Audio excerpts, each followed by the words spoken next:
하나님이 던지셨다입니다. 하나님이 던지셨다. 계속해서 유다에 대한 심판의 말씀이 선포됩니다.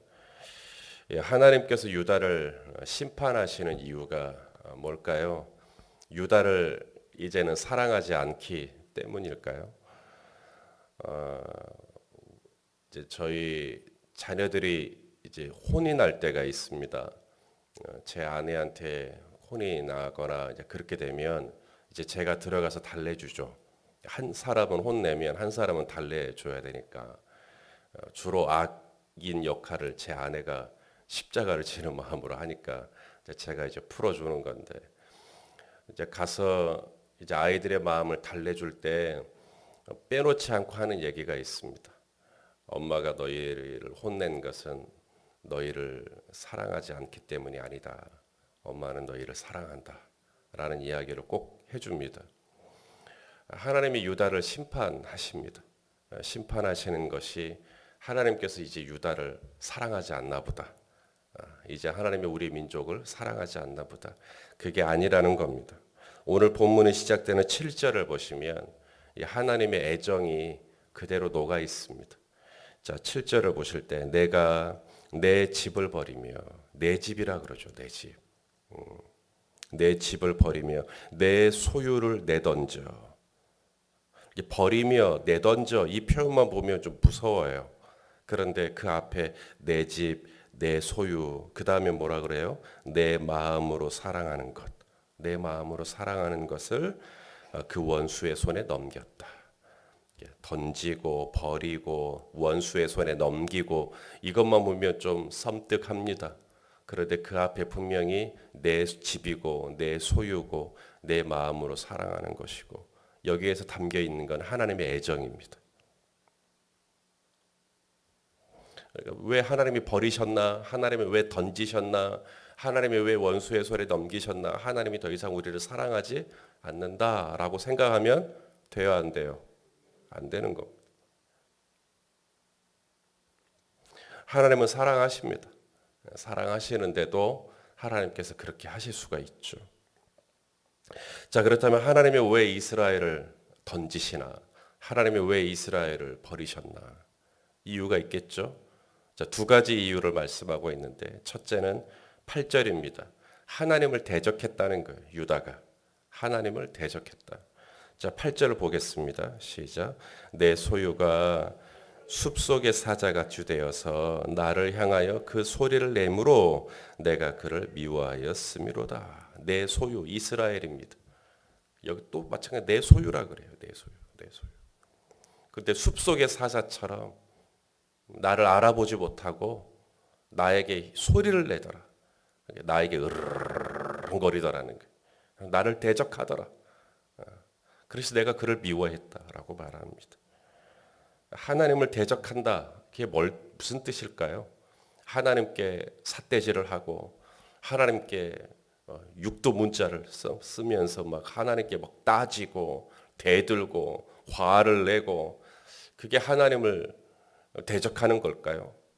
물론 그런 것도 있을 겁니다. 그런 의미도 분명히 있겠지만 여러분 하나님을 대적한다는 그 말 안에는 하나님의 뜻을 거스린다. 하나님의 뜻을 알면서도 하나님의 뜻을 거스리는 것. 하나님을 대적하는 겁니다. 엄마가 그랬어요. 엄마가 야 오른쪽으로 가거라.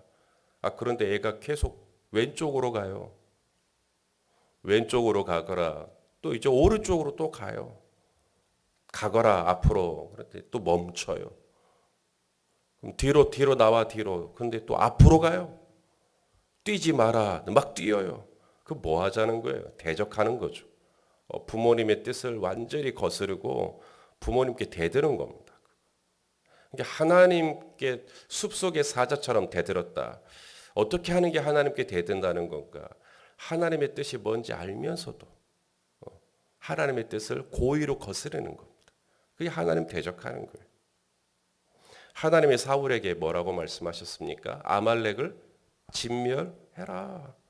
그런데 사울이 어떻게 합니까? 진멸하지 않고 남겨둡니다. 그게 뭘까요? 하나님보다 지가 더 똑똑하다는 거예요. 하나님의 생각은 아말렉을 진멸하는 것입니다. 다 없애는 거예요. 근데 사울이 볼 때는 진멸하기 너무 아까운 거예요. 아니, 이렇게 살찐 짐승들이 많고 이렇게 품질 좋은 짐승들이 많은데 뭐더러 이것들까지 다 진멸하라 그랬을까? 이것들을 가지고 나중에 번제를 드리고 화목제를 드리고 그러면 훨씬 더 좋을 텐데 자기가 하나님보다 더 똑똑하다고 생각합니다. 그래서 하나님이 오른쪽으로 가라는데 굳이 또 왼쪽으로 갑니다. 그리고는 오른쪽으로 가라는 하나님의 명령이 어리석하게 느껴집니다. 왜 굳이 그렇게 하라 그랬을까 하나님이? 이게 더 좋은데? 그래서 하나님의 뜻을 거스릅니다. 그게 뭐일까요? 하나님을 대적하는 행위입니다. 그래서 하나님이 그날 이후 아말렉을 진멸하라는 하나님의 말씀에 불순종한 이날 이후 사울을 버리시기로 결정하십니다. 근데 사울을 버리시기로 결정하시면서 하셨던 말씀이 뭐냐면 네가 내 말을 버렸으므로 나도 너를 버린다. 이렇게 말씀하십니다. 그러니까 사울은 그게 하나님을 대적하는 행위라고 생각해 본 적이 없는 거예요. 불순종하면서. 사무엘상 15장 23절 말씀인데 이는 거역하는 것은 점치는 죄와 같고 완고한 것은 사신 우상에게 절하는 죄와 같음이라. 왕이 여호와의 말씀을 버렸으므로 여호와께서도 왕을 버려 왕이 되지 못하게 하셨나이다. 유다가 왜 하나님의 소유인데 하나님의 집인데 왜 하나님이 그걸 버리실까? 왜 던져버리셨을까? 첫째는 하나님을 향해서 대적했기 때문입니다. 하나님의 뜻을 자꾸 거스리는 거예요.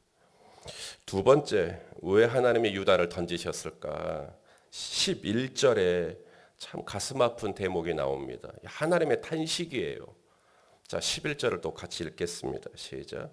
그들이 이를 황폐하게 하였으므로 그 황무지가 나를 향하여 슬퍼하는도다.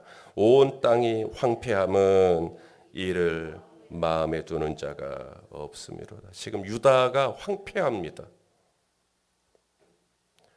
그냥 우상천지요. 하나님의 마음을 기쁘시게 하는 자가 없습니다. 그런데 이런 황폐함을 보고 11절 후반부에 뭐라 그래요? 이를 마음에 두는 자가 없다. 그래서 유다가 망한 겁니다. 온 땅이 지금 이렇게 황폐한데 이것을 마음에 두는 자가 없어요. 왜 이 민족이 이렇게 됐을까? 왜 우리나라가 이렇게 됐을까? 왜 우리 한국 교회가 이렇게 됐을까? 왜 우리 가정이 이렇게 됐을까? 근데 이것을 마음에 두는 자가 없어요.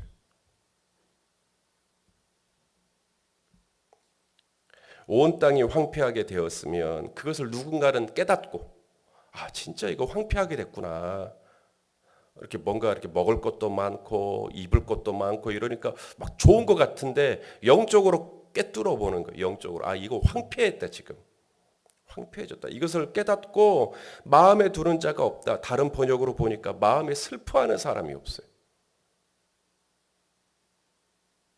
지금 온 땅이 황폐하게 됐는데 이것을 영적으로 바라보고 영적으로 진단하고 이것을 마음 아파하는 사람이 없다.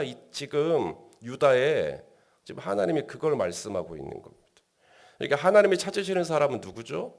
하나님의 눈으로 이 땅을 바라보고 이 땅이 황폐하게 됐음을 감지하고 하나님의 마음이 얼마나 안타까울지를 읽고 하나님 앞에서 마음을 깨뜨리는 자, 하나님 앞에서 그 마음을 찢는 자, 하나님 앞에서 이를 애통해하는 사람, 탄식하는 사람, 하나님이 우리 민족 어떡합니까? 그러면서 하나님 앞에 이를 마음에 두고 하나님 앞에 울 수 있는 사람, 하나님이 이런 사람 찾고 있는 거예요. 몇 사람이라 찾으실까요? 소돔과 고모라는 10명이죠. 그런데 하나님이 예레미야에게 말씀하실 때는 몇 명을 찾으시냐면 한 사람 찾으십니다. 한 사람. 우리 예레미야 5장 말씀 기억하실는지 모르겠습니다. 예레미야 5장 1절 말씀을 한번 같이 봅시다. 예레미야 5장 1절. 자, 시작. 너희는 예루살렘 거리로 빨리 다니며 그 넓은 거리에서 찾아보고 알라. 너희가 만일 정의를 행하며 진리를 구하는 자를 한 사람이라도 찾으면 내가 이 성읍을 용서하겠다. 그러니까 유다가 살 수 있는 방법이 있습니까? 없습니까? 있어요. 어떻게 하면 됩니까? 딱 한 사람. 딱 한 사람. 그 사람은 어떤 사람입니까? 정의를 행하며. 정의가 뭐죠? 하나님의 뜻을 행하는 게 정의예요. 정의를 행하며 그 다음에 뭐예요? 진리, 예수 그리스도. 역시나 마찬가지입니다. 하나님의 뜻을 구하는 겁니다. 정의를 행하며 진리를 구하는 사람, 몇 사람? 한 사람. 그럼 정의를 구하며 진리를 구하는 자가 누굴까? 오늘 예레미야 12장 이 9절, 11절 말씀하고 이게 매치를 시켜보니까 진리를 구하고 정의를 구하는 사람이 누구냐 봤더니 바로 하나님의 마음을 헤아리고 이 땅의 황폐함을 영적으로 꿰뚫고 하나님 앞에 이를 마음에 두고 안타까워하고 탄식하고 하나님 정말 우리나라 정말 큰일 났습니다. 이러면서 하나님 앞에 간절한 마음으로 그 마음을 쏟아놓을 때 하나님이 이런 사람 한 사람이라도 찾으면 내가 이 성읍을 용서하겠다.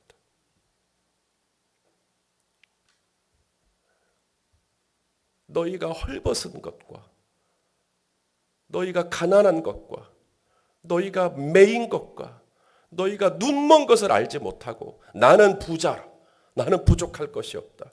그런데 지금 영적으로 딱 볼 때는 너무너무 지금 불쌍한 상태인데 이걸 몰라요. 그리고 나는 이제 지금 넉넉하다. 나는 지금 평안하다. 나는 지금 암시랑도 않다.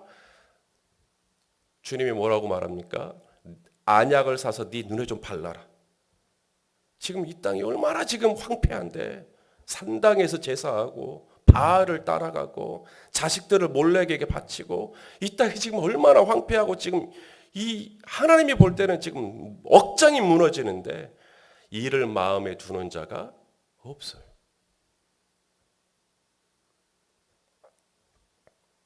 에스겔서에서는 이렇게 말합니다. 에스겔 22장 30절 말씀. 에스겔 22장 30절 말씀. 같이 봅시다. 시작. 이 땅을 위하여 성을 쌓으며 성 무너진 데를 막아서서 나로 하여금 멸하지 못하게 할 사람들이 아닙니다. 사람 단수입니다. 성 무너지지 않도록 이 성읍이 무너지지 않도록 이 교회가 무너지지 않도록 이 재단이 무너지지 않도록 나를 막아설 사람 내가 찾다가 찾지 못했다.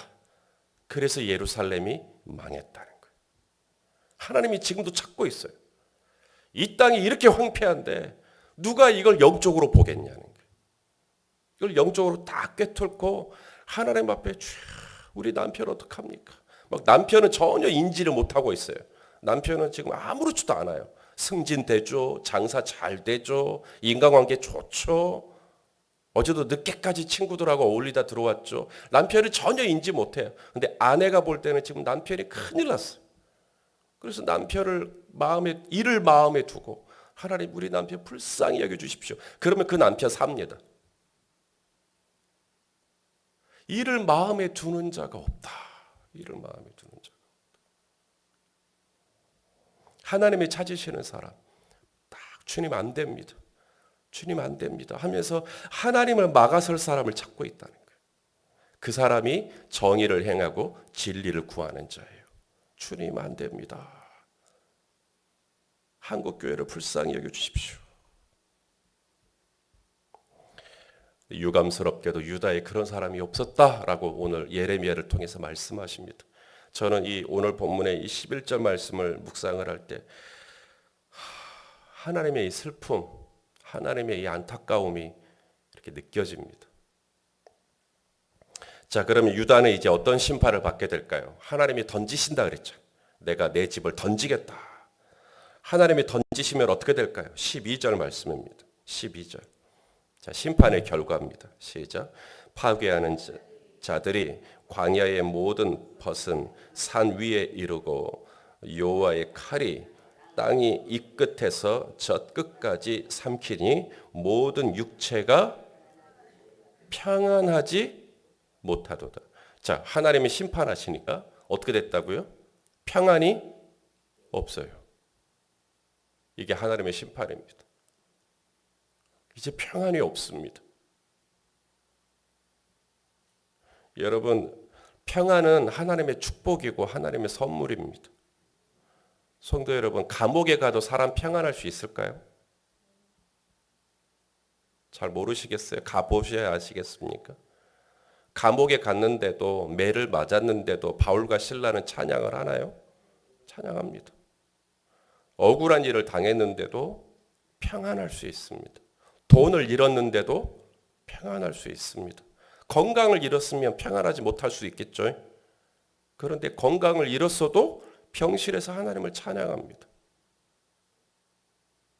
어제도 한 집사님이 아버님이 이제 곧 돌아가실 것 같다고 임종예배 드려달라고. 그래서 임종예배 드리고 왔어요. 그런데 집사님은 너무 평안하셔. 왜 그럴까요? 아버님이 지금 죽어도 천국 갈 것이라는 확신이 있으니까. 평안한 거예요. 그렇게 너무 슬퍼하지 않으시는 거예요. 여러분, 심판이 뭘까요? 돈은 버는데 평안이 없는 겁니다. 지위는 올라가는데 평안이 없어요. 자녀들이 잘 돼요. 그런데 평안이 없어요. 손에 100억은 들고 있어요. 그런데 평안이 없어요. 그게 심판입니다. 모든 육체가 평안이 없으리로다. 이게 평안하지가 않아. 마이클 잭슨이 그럽니까? 죽을 때마다, 아니 잠잘 때마다 이 경호원들을 수없이 많이 두고, 왜? 누군가가 자기를 죽일 것 같은 생각이 드니까. 평안이 없어요. 아니 그렇게 유명한 사람이고 돈을 많이 벌면 뭐합니까? 평안이 없는데. 잠을 편안히 못 자니까 프로포폴이라 그럽니까? 수면제, 마취제, 이걸 자기 몸에 놓고 그러다 약물 과다 복용으로 죽은 거잖아요. 잠을 못 자니까. 무엇이 수면을 앗아가는가? 무엇이 식욕을 앗아가는가? 무엇이 마음의 평안을 앗아가는가? 하나님의 심판입니다. 하나님이 던져버리시면 그 증거가 뭐냐면 내 마음에 평안이 없어집니다. 내 마음 평안이. 그런데 하나님이 은혜를 주시면 내가 감옥에 들어가도 난 평안하고요. 몸이 아파도 평안하고요. 뭔가 이렇게 되는 건 없는 것 같은데 마음이 평안해요. 그게 하나님의 축복입니다. 저와 여러분 안에 세상에 주는 것과 다른 오직 하나님 안에 있는 은혜와 평강이 넘치는 은혜가 있기를 예수님의 이름으로 축복합니다. 진짜 이 생명과 평안, 이것이 얼마나 귀한 복인지 몰라요. 어제도 잘 주무셨다면 여러분 감사하십시오. 오늘도 그냥 맨밥에 간장을 찍어 먹을지언정 내 사랑하는 사람들하고 같이 둘러앉아서 밥 먹는 게 참 감사하다. 그런 평안 주시면 그거 은혜입니다. 은혜예요. 일확천금을 가지고 있으면 뭐합니까? 마음이 불안하고 심장이 늘 두근거리고 믿을 사람이 아무도 없다 그러고 평안이 없는데요. 자, 그러면 이제 유다는 소망이 없는가? 하나님이 던지시고 모든 육체가 평안하지 않을 거라고 그러고 유다는 이제 끝났는가? 아니요. 오늘 본문도 14절 이하에 보니까 하나님이 유다가 다시 회복될 수 있다라고 또 말씀하십니다. 그래서 우리 하나님은 어떤 하나님인가요? 소망의 하나님이십니다. 소망의 하나님. 상한 갈대를 꺾지 아니하시고 꺼져가는 등불을 끄지 아니하시는, 불쌍히 여기시는, 이 유다가 완전히 꺾인 것 같고 이제 다 타버린 것 같고, 그런데 하나님이 그걸 또 살려주십니다. 14절에 보니까 이제 하나님이 뽑아버리겠다는 거예요. 14절에 끝부분에 내가 그 땅에서 내가 아브라함과 이삭과 야곱에게 주리라 맹세했던 그 땅, 가나안 땅, 그 땅에 다시 뽑아버리겠다. 근데 15절에 곧바로 회복을 얘기하십니다. 그들을 뽑아낸 후에, 이렇게 15절 읽어볼까요? 시작. 내가 그들을 뽑아낸 후에 내가 돌이켜 그들을 불쌍히 여겨서 각 사람을 그들의 기업으로 각 사람을 그 땅으로 다시 인도하겠다. 할렐루야. 하나님 소망입니다. 아마 이쯤에서 이 예레미야의 눈물이 쏙 들어가지 않았을까? 진짜요? 하나님 다시 인도해 주시겠다고요? 네, 다시 인도해 주겠다.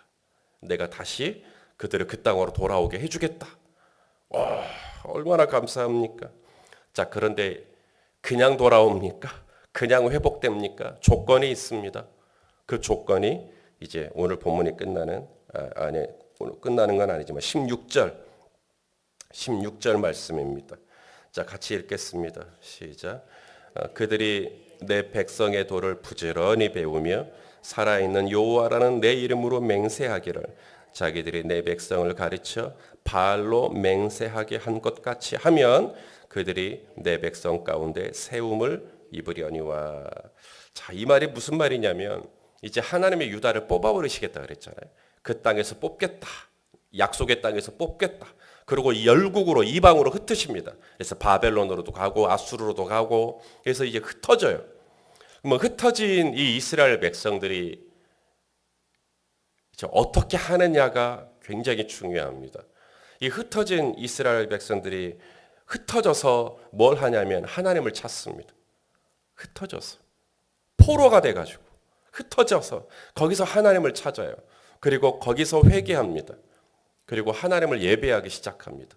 하나님께 진심으로 돌아오는 거죠.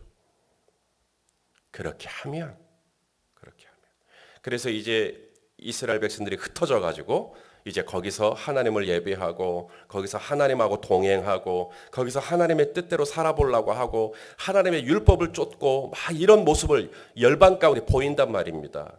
그래서 이방 사람들이 여기 16절에 그들이 그랬는데 16절 그들이라는 말은 이방을 말합니다. 이방 나라 사람들이 그들이 내 백성의 도 하나님을 믿는 도를 부지런히 배워요. 그래서 이방 사람들에게 내가 믿는 하나님을 증거합니다. 다니엘이 바벨론에 있었지만 살아계신 하나님을 다리오 왕에게 느부갓네살 왕에게 증거하죠. 그것처럼 내 백성이 하나님을 믿는 도를 이제 이방에 가서 바벨론으로 가거나 아수르로 가거나 가서 이제 전하는 겁니다. 그러면 이방 사람들이 어떻게 합니까? 그들이 이전에 맹세했던 바알의 이름을 버리고 하나님의 이름으로 맹세하는 백성으로 바뀌는 거예요. 그렇게 하면 유다 백성들이 흩어져서 그렇게 이방 나라 민족들에게 그런 영향력을 줄 만큼 변화되면 돌아오게 해주겠다. 그 말이에요, 지금.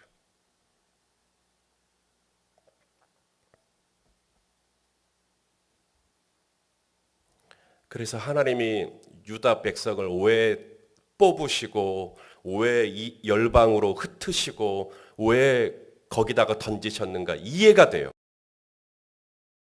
냐면 하나님이 유다를 사랑하지 않기 때문이 아니라 바로 유다가 흩어져서 그곳에서 하나님의 이름을 증거하고 그래서 이방 사람들조차도 바알의 이름을 버리고 하나님의 이름으로 맹세하는 하나님의 이름을 섬기는 백성이 되도록 하는 거. 그래서 열국 가운데 하나님이 하나님 되심을 받기 위하여 그런 영광을 받으시기 위하여 하나님께서 그렇게 하신 겁니다. 하나님의 계획이에요.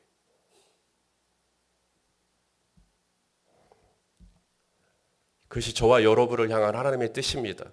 오늘도 이 예배 마치고 이 하루를 시작할 때 하나님이 우리를 여러 직장으로 사업장으로 학원으로 막 보내셔요. 왜 그러실까? 그곳에서 바로 바알의 이름으로 맹세하는 이 수많은 사람들에게 하나님의 이름으로 맹세하는 하나님의 이름을 믿고 하나님의 이름을 예배하고 하나님의 이름을 따라가는 것이 얼마나 복된 것인지를 우리가 증거해서 이 도를 전해서 그들이 변화되고 새로워지고 그렇게 하는 것이 우리 하나님을 영화롭게 하는 길이라고 말씀하시는 겁니다. 그걸 기대하시는 거예요. 오늘도 누구든지 어디에 있든지 우리가 믿고 있는 이 도, 예수 그리스도의 도, 하나님을 믿는 이 믿음의 도를 잘 증거하는 복된 삶을 살 수 있게 되기를 예수님의 이름으로 축원합니다.